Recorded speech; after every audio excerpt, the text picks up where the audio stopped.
Hey guys, welcome to my channel. So today I wanted to talk about Digital Foundry. They've got very good question from a viewer about CPU and how it affects even the top-end GPUs at 4K. And yeah, let's have a listen. And by the way, the word from the sponsor. This video is sponsored by Like and Subscribe. Like and subscribe today for free. Okay, let's have a listen. In the past, you could normally recommend someone that was targeting 4K 60 or 4K in general, a quote-unquote mid-tier GPU, CPU. 600 or 700, rather than the highest-end ones, since you'd mostly be GPU-bound and you would only typically get a bit higher average frame rate and 1%, 0.1% lows. Now, given the extra prevalence of RT in recent games, newer engines and more importantly, horrible core/thread optimization becoming more common every day, do you think the same recommendation still applies? Or is a more expensive CPU becoming a necessity for stable 4K gaming, regardless of the GPU you might choose?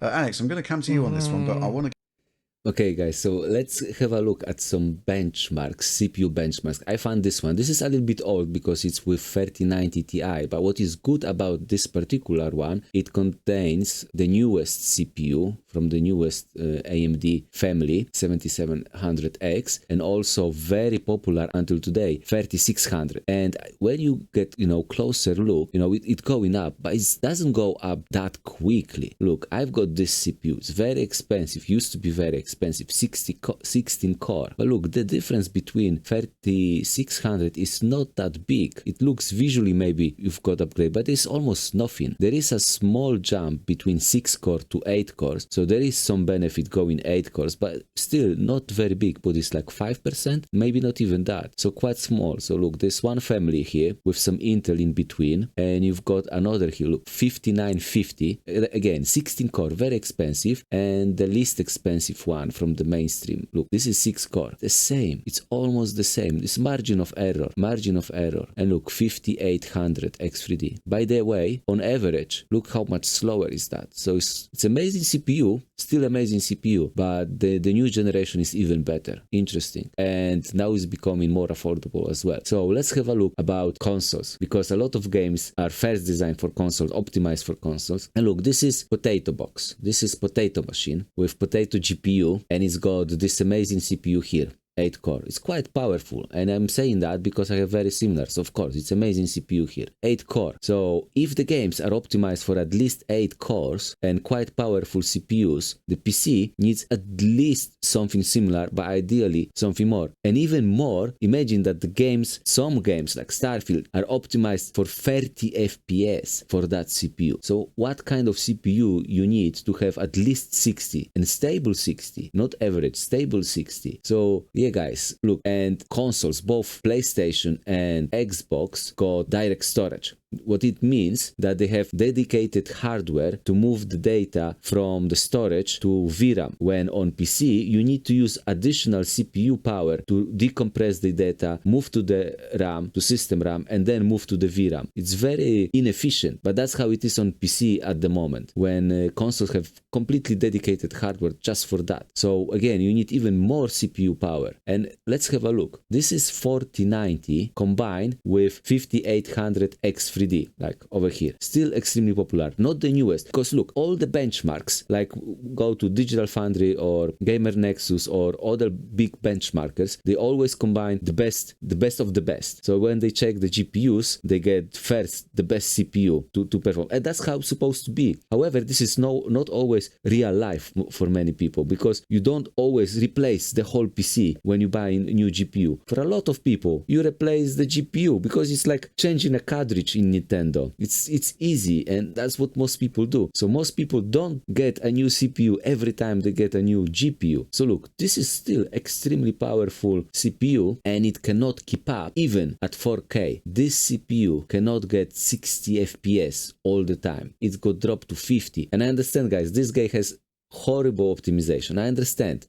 But that's not the only game. I have another game on Unreal Engine 5, and look, this is with DLSS 3. So this is already not 4K, because I think even 4090 will struggle with 4K. But look, it's 95%. Most people will use the DLSS. Nobody play at native resolution. And this processor, which is extremely powerful, cannot keep up. And by the way, it's not just frames. Digital Foundry, they were talking mostly, as you heard the question, about stutters. There is more things. It's not just average frame to keep up with the GPUs, but also stutters. Especially when you've got very high frame rate, the stutters feel worse. The higher the frame rate, then the drops feel deeper. When you limit the frame rate to 60 FPS, then it's more manageable. And when you combine that with controller, because that's how the games are designed now, 60 FPS with controller, then you can hide stutters easier. But when you want high refresh rate and using a mouse and keyboard, then the stutters feels even worse. And that's why you need even stronger CPUs, which is painful. Nobody wants to hear that, because new CPU, as I said before, often means you need the whole PC. Like for me, I don't want to hear that. I've got Ryzen 3900, you know, I don't want to replace the whole PC now. I spend all the money on my GPU. But look guys, it's, you know, in some case, if it come in really bad, again, the same CPU. I'm giving an example, so not the top end, because not many people have top end. It's got drops below 60 FPS. And let's have a look over here. Nobody play at native resolution. I used this slide on my previous video. Look, 1440p. You add just quality, it's below 1080p. Below, the input resolution is below 1080p. At 4K, yeah, nobody plays at 4K. Even 4090, you add DLSS quality, and the input resolution is 1440p. 1440p. People say don't buy 4090 for 1440p. The thing is, everybody plays at 1440p because everybody at DLSS. That's the reality. Nobody plays at 4K. Nobody. And look, guys, this is very interesting game because it shows the problem challenge, depends how you look at this. Yeah, very cool. The Tech Power Up does very cool benchmark. Look guys, yeah, 4090, like crashing. Yes, crashing the competition, crashing. This is without ray tracing, this one here. But as I said, nobody plays at 4K. You add DLSS, you add FSR, the difference disappears. And again, if your CPU is not powerful enough, you've got more like that. And when you add the driver's overhead, AMD even winning, even if you've got, this is weaker GPU, but because of CPU driver's overhead, it goes ahead because, you know, the CPU cannot handle that. And that's the top end CPU here. If like I have mine, you know, it would be flat probably here because I would be CPU bound over here, even at 1440p. That's how it would look like. But look, and even with ray tracing. By the way, ray tracing doesn't only require stronger GPU, but it's also CPU and VRAM heavy. Look at that. How it's even possible that with ray tracing, this card wins with 4080. The only explanation is that, well, there's two explanations. One, this ray tracing is not very heavy, but this is true. And also ray tracing put extra demand on CPU. There's no, you know, Look how close this one is to 4090. And even more interesting, guys, minimum FPS. That's what for a lot of people is the most important. The drops. So when you have the drops, that's when you feel that something is not right. So the lows are important. Look, even at 4K, how close it is to 4090. Because of the CPU. That's the CPU. That's how important CPU is.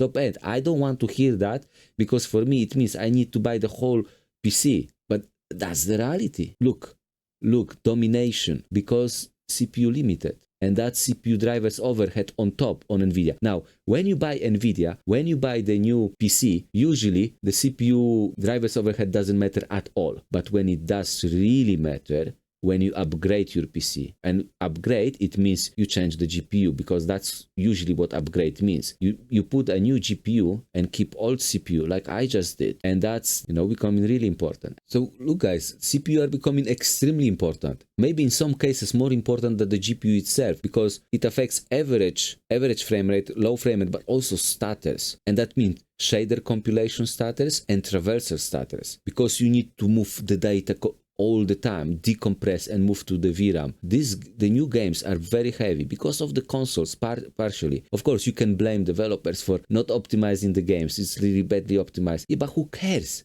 Who cares the reason? What we care is we don't get enough FPS. Doesn't matter what's the reason. And yeah, unfortunately, CPU demands are becoming extremely important, extremely, especially when you are a mouse and keyboard player. For a controller, if you like me, luckily, I like controllers. So I like to limit my game to 60 FPS using controller. I can hide a lot of stuttering. But if you are a mouse and keyboard player, I think it's very tough times for you guys, I think. And you need like top end CPUs. Okay, guys, don't forget about our sponsor today. Like and subscribe, and thank you for watching.